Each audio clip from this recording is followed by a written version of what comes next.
فلك الحمد يا رب من مقتدر لا يغلب وذي أنات لا يعجل صل على محمد وآل محمد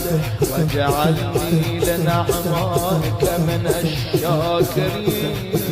ولآلائك من إلهي وسيدي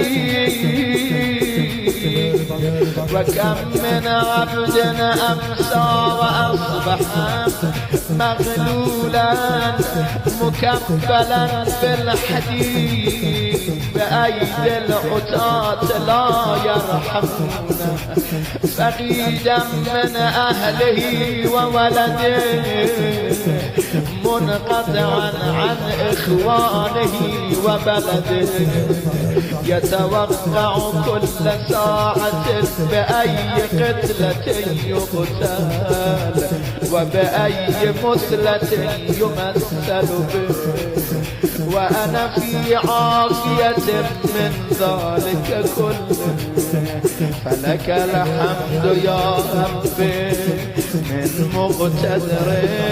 لا يغلب وذي أنات لا يعجل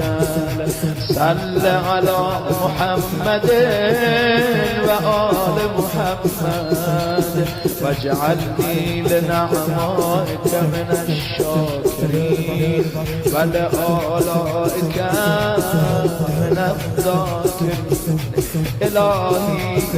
وكم من عبد أمسى وأصبح يقاسي الحرب ومباشرة القتال بنفسه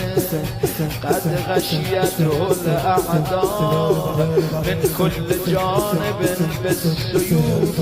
والرماح وآلة الحرب يتقعقع في الحديد قد بلغ مجهودا لا يعرف حيلة ولا يجد مهربا قد أدنف بالجراحات أو متشحفا بدمه تحت السنابك والأرجل يتمنى شربة من ماء أو نظرة إلى أهله وولده لا يقدر عليها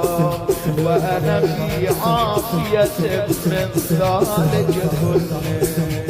فلك الحمد يا رب